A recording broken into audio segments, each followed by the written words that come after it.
Hello, everyone. My guest today is Nancy Hua. She's the CEO of Apptimize, and they're probably installed on your phone right now because they work with over 10. They work with 10 apps in every category in over 100 plus countries. Those are the top 10 apps. Prior to co-founding the company, she led the Fixed Income Quantitative Strategies team at GETCO after studying math and CS at MIT. Nancy, are you ready to take us to the top?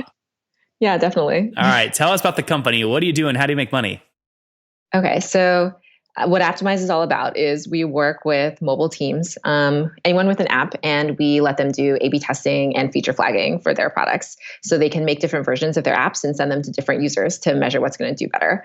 And let's see, our monetization strategy is pretty straightforward in terms of being a SaaS company. So we charge based on like two axes of monthly active users and the features and service that you get with our products. So it's a yearly contract and it's like pretty straightforward in terms of building out our enterprise sales team, which has been the main focus for at least the last few years. I want to talk more about that. We know you're at 40 people or 47, I think you said today. We'll talk more about the growth there. Give me a sense of average size. So like, what would you say the average customer pays you per year? It's our ACV has gone up to a little more than 35K now per year. But our biggest customers are paying more than 300K per year. And we have customers that pay us like sub 1K per year too, but a lot of those are on the website. And what axis is a higher leverage point for you for driving additional kind of expansion revenue? Number of monthly visits or them adding additional feature sets? Both of them. Because what's more leverage though? Definitely the monthly active users. Okay. Our biggest monthly active users are like we're in some of the top apps in the world, like Viber. That's one of the top 10 apps in the world. And they have more than, I don't know how public it is. Like, they have, hundreds of millions of monthly active users. So that's huge. And to support that kind of scale, we've had to do a lot of things in our infrastructure, but at the same time that like massively can grow as well. But on the like services side, there's not that much more that can grow. Yeah. Sorry to interrupt you. No, it's okay. Other companies though that are tied to some variable like that, when customers originally sign up, they're always nervous because they don't want they want the cost to be fixed, not to scale with their growth. Did you have that objection when you're signing up customers? And if so, how do you overcome that objection, especially via your enterprise sales team? Yeah, we definitely don't just scale linearly. So the more they add on monthly active users, the like more economical to get per monthly active user. And then I think for a lot of the big ones, like if you're at Viber's scale, like it is hard for them to buy a lot of products. So they will find pricing for a lot of companies prohibitive. So it has to make sense in terms of how you architected your product so that you're not like each additional monthly active user is that much more expensive. Yep. So you can still like do a lot of the processing. Yep. I want to get more of the backstory here and the growth, but let's start from where you are today. How many customers have you scaled to? A few hundred. A couple hundred. Yeah, it feels like it's a grind. As we talked with Jason Lemkin, like he's always like, oh, it's always getting harder. And like the cavalry's coming. I've like talked with the team about that blog post a lot where he talks about how eventually it'll feel like there's this, when you're at like 10 million ARR or whatever, like then there's this end in sight or something like that. And what do you got now in terms of scale? You mean in terms of ARR? Yeah, like are you close? Are you close to 10? We're getting there, but It's still like I don't feel like it's that much easier. I think I think a lot of it is that the market has evolved too, because with when we first started, very few people had apps that they were that strategic about, and very few people were doing any kind of A/B testing. I think that it was something that everyone aspired to, but not something that people viewed as really normal. And now it's like really normal. So the landscape has totally changed. Now we're selling into companies like, our customers are now Starbucks and like the Wall Street Journal and stuff, whereas our early customers were mobile first companies like Hotel Tonight and Strava. So that's a pretty different sale and profile. So I think that caused us like to have a lot of learning and just, it's not like it's not like the same sale as the earlier sales, like we had to evolve a ton. What currently are you growing at year over year? Well, we're always targeting a 2x year over year growth rate. Okay. That would be great. Like, I think what'd you hit in 2017? I don't know if I can say like, was it lower than that? Well, our year ends tomorrow actually, because our fiscal year is, it ends at the end of January. So everything depends on like these two deals that are literally getting approved right now. So if they hit, then that'll be great. That'll be great for our growth rate. But if they slip a little bit, obviously it's not that big of like, I'm not going to discount or anything to get it in a week early, but it does always just come down to the wire somehow, where it's like the last day of the quarter and the last day of the year. So Nancy, is it fair to say if these two deals close, you'll be at your 2x target? If they don't, you'll be a little below. Is that fair to say? We'll be a lot below. A lot below, okay. Yeah, it's like that. That's how big these deals are. Wow. For us right So like if you close these two deals, I mean, do you have any customers that make up more than 10% of your revenue? No, we're still pretty balanced in terms of like still having a bunch of like diversity in the customer set. But I think that's our goal though. Like for the next year, we do want to close $1 million deal and stuff like that. And that'll, well, that's pretty aspirational for us right now because it's like, it's already in the pipipeline basically, right? So we know we'll have to close one of these deals for that amount of money. That's great. I love it. And is it fair to say, I mean, you said hundreds of customers. If I just take a minimum of 100 and then take your ACV that you mentioned earlier of 35, I mean, you guys are north of 300 grand a month now in revenue. Oh yeah, definitely. Yeah. Have you broken 500?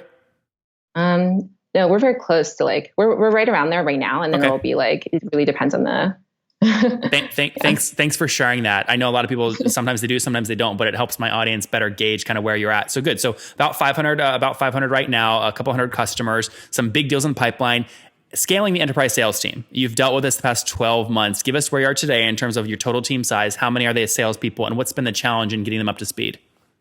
There's 5 salespeople. Now there's 6 salespeople. There's also 6 SDRs. And then the rest of the team is like, the rest of my company is customer success and marketing and engineering. Total team size is what? It's 40 something. Okay. I keep like, it fluctuates a little bit. I think like, with the sales team and everything, the sales team is really new. I think that's a lot of it. We have 2 people who are pretty experienced in sales, but a lot of it is people who are moving into sales from other areas that they were in and learning to do sales for the first time at Apptimize. So I think, they're like super smart and hardworking, but we need a lot of training in terms of the basics of sales. So like objection handling, things like that. Yeah. And just like pushing and what the arc of the deal is like. And I think we had a lot of success with generating enterprise pipeline earlier this year. I think it was just a market shift where there were a lot more, like I described, there's a lot more interest from established companies that are not mobile first in making sure that their digital strategy is really solid. So a lot of them just came to us and a lot of our content just started generating a lot of pipeline around there. So then we had to give enterprise deals to a lot of salespeople who had never done any sales before, and that's like a lot of work. And then they're kind of just thrown in there. So I think a lot of it was this. Does that make you nervous? A little bit in some ways. I think it's more, I want to make sure that the sales people feel like motivated to do it and don't feel like they're just in over their head, because I think that's the whole sales team like just runs on morale. I guess the whole company does to some extent, but the sales team has to feel like they're going to kill it, Yeah. And if they don't know what they're doing at all, or they just feel like it's very confusing and they're not in control of the deal, then I think that's hard. Do you have them all on quotas? Oh yeah, of course. About how many months does it take a new salesperson to ramp up to the point where they're pretty consistently hitting quota? They get ramped. They're on their ramp quota for the first quarter, and then after that, they're on a full quota. And I think like so 3 months. You basically have 3 months ramp. Yeah, they start with the smaller Nancy, deals. you're aggressive. Well, with the mid-market deals, I think you can see like really early that like just how qualitatively too how the conversations are going. So you can see like if they're picking it up and if they know if they can talk to our market and have a lot of empathy for the user base, which is product people. Yep. And generally, what do you set full quota at? I think right now most of them are on around an 800K per year quota. Okay. And it's like 50-50 base and bonus. Yep. And I think you mentioned earlier with a $35,000 ACV, I mean, that kind of, you can kind of divide that into 800 grand. They're having to close what, 20 deals a month to hit that, or a quarter? It's not 20, yeah, that's okay. 20 deals times $35,000 ACV gives you around the 800 mark. I'm just curious if that's over a month they have to close that, over a quarter, over a half a year. Oh no, that's over a year. Oh, that's over a full. Okay, they have a whole year to hit that quota. Yeah. Oh, got it. Okay, got it. That's interesting. Okay, good. So that's scaling, and give us a sense of when day one was. When did you launch? We officially launched in January 2014. We launched on TechCrunch, and I don't know, like, yeah, the different news outlets. Most of our leads have always been inbound. So is TechCrunch overhyped? how much hype is it now? I'm not sure. I feel like I've been more out of the loop on what is really cool. A lot of founders that like don't know better, they go, oh my gosh, if I just get on TechCrunch, everything's going to change. But then people who have done it, they go, oh my, it was so overhyped. We see a spike and we got like no new customers. I think it depends on what your target audience is. For us, for mobile first companies, they definitely look at it, which are our early customers. But for when we're selling into like, the Starbucks of the world, they don't really read TechCrunch that much. Yep. Unit economic stuff. What's your churn look like today? Oh, we improved a lot there actually. Like for a little while we had I think we just did stuff in the order of the funnel that it was coming in. So like we first optimized onboarding, right? And then we optimized like some other stuff. And then like later on we're optimizing the customer success stuff. And we hadn't even tracked like usage very properly or like looked at any of this stuff, which is the main leading indicator of churn. So now usage is one of the key company metrics, like one of the top 3 metrics the whole company looks at, and we all are trying to improve. And so our churn is sub 10% in terms of like not counting growth. And then our goal is— And is that logo churn, Nancy, or revenue churn? No, it's revenue churn. And is that annually or monthly? That's over a quarter. Okay, over a quarter. So you're churning about 40% of your revenue annually. Oh, I don't think it's that high. Okay. Man, I feel like you know the SaaS math way better than me. No, I'm just curious what you're looking at. No, I think it must be annually then, because it's not that high. It's like when I think we just report it like quarterly because everything like comes in at the end of the quarter. So we see what the churn numbers are. 10% annually revenue churn that's about average for this kind of space. Yeah, I think it was like worse than that last year. Why? I think it was like 20%, a little more than 20% even, I'm remembering. It was because we weren't like doing anything. We weren't tracking it that hard. It was like every company that churned would be a total surprise, because we would talk with them periodically, but we weren't really looking to see if they were using the product. You're like, wow, they hadn't logged in 3 months. No wonder why they churned. Exactly.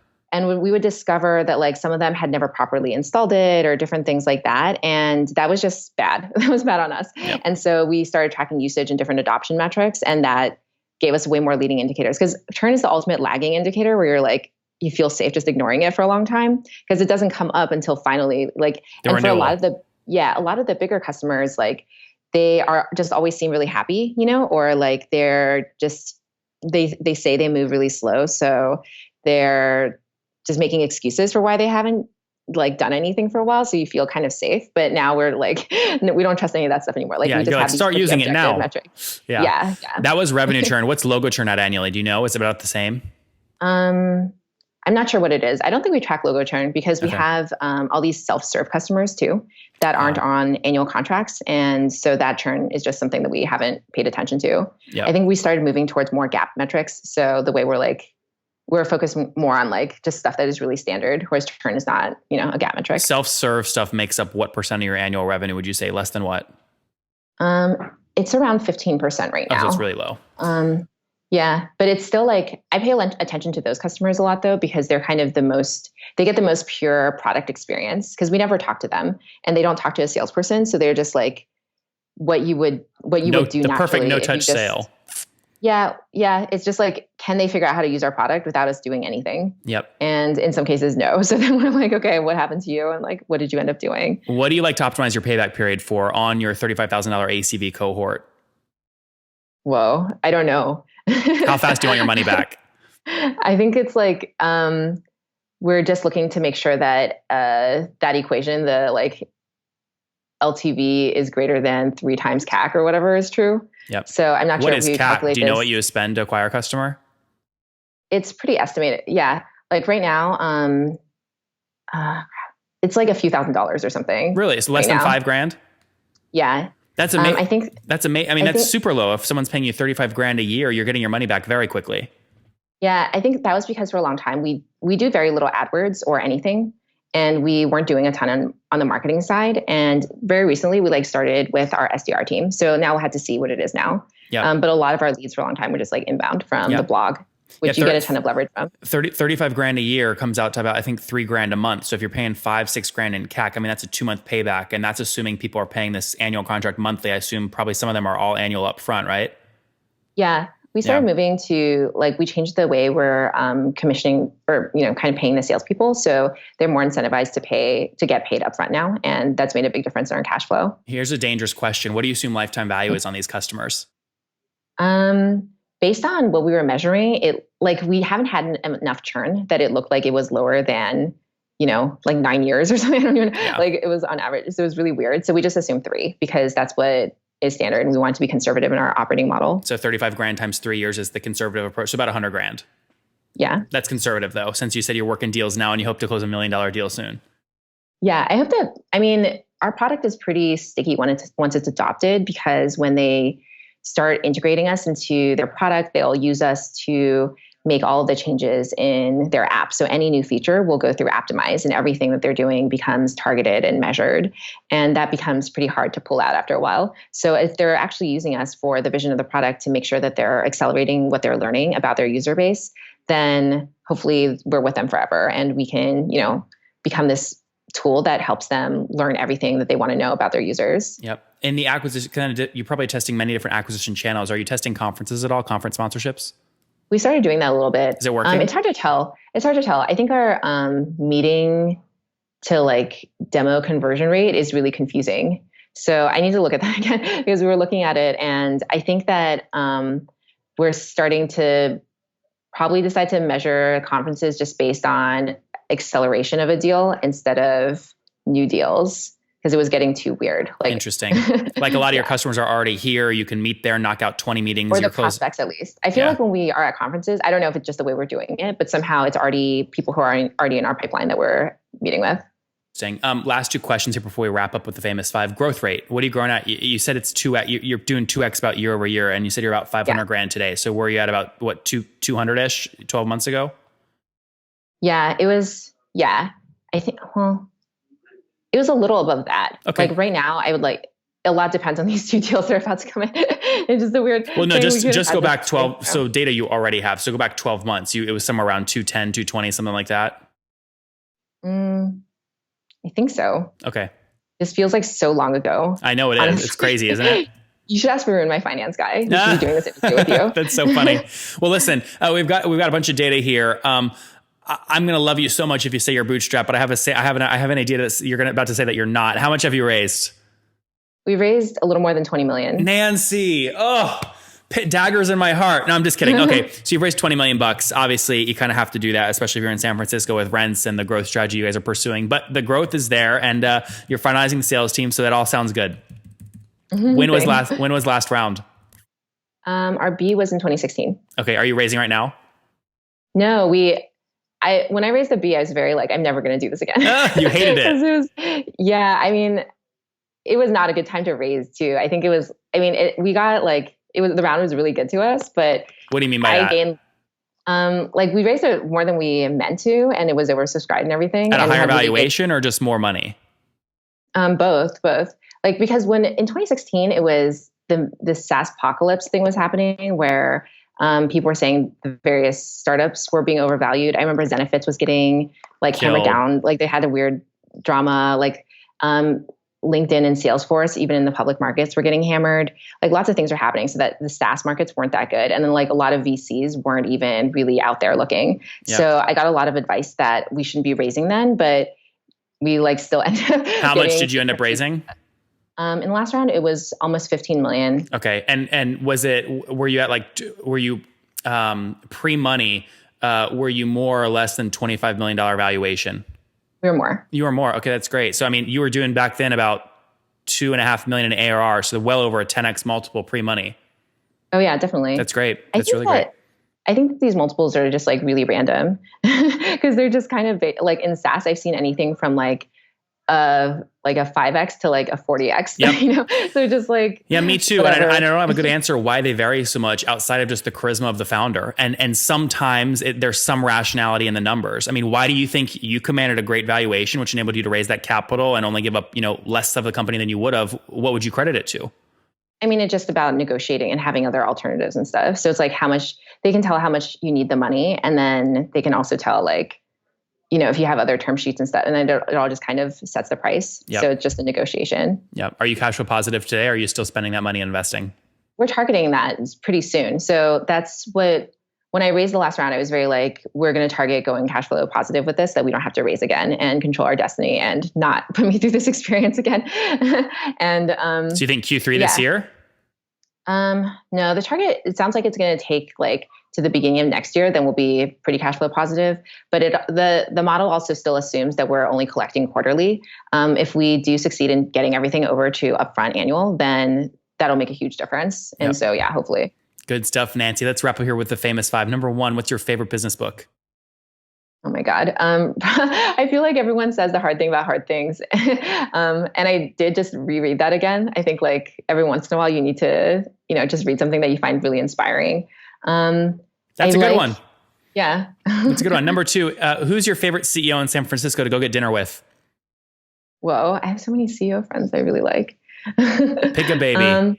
Well, the last friend that I had dinner with was Brad from Talkable. I think you would love him a lot. You should have him in your show because they're basically bootstrapped and they make a lot of money. And I think they're just really good at the fundamentals and killing it in their space. Yep. Your last round, did you take any money off the table yourself or was it all going to operations? No, it all goes to operations. I mean, I'm already, fine from like my previous career and everything. I just want to make sure that our company's doing really well. That's great. Number three, what's your favorite online tool to build your business besides your own? Oh,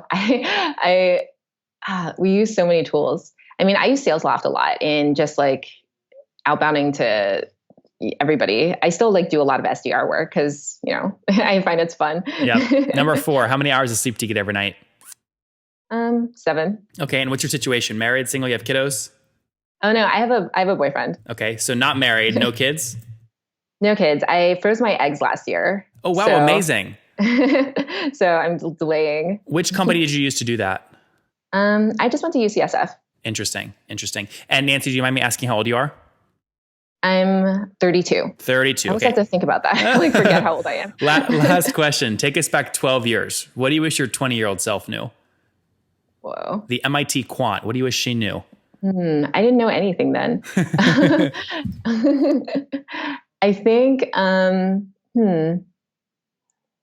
I didn't think I was ever going to be an entrepreneur. It was really surprising that I started my own company. So I think it's that, that I had good instincts about the type of people I wanted to be surrounded by. I think that's like the first factor in what led me to this, where I felt inspired by the people that I was meeting who had done their own companies and stuff like that. And you must have so much fun every day, just like talking with entrepreneurs. I sold my last SaaS company, Nancy, and I just do this all the time. Can you tell that I love it? Yeah, you're good at it. All right, guys, there you have it from Nancy. Again, surround yourself with mentors early on. She wishes maybe she would have started that company earlier on. Clearly, she's having a lot of fun at Apptimize. Again, helping folks understand and do A/B testing at scale to the tune of hundreds of millions of monthly visits into the apps. They're all the way down to a self-serve model that makes up about 15% of their revenue. They launched the company in 2014. They raised about 20 million bucks, serving hundreds of customers that pay on average $35,000 a year in terms of ACV. They're doing around 500 grand right now in revenue, up about from 220 grand just 12-ish months ago. So healthy growth, less than 10% revenue churn per month with their team of 45 people based out there in San Francisco as they double down on scaling their sales team. Nancy, thank you for taking us to the top. Thanks, Nathan.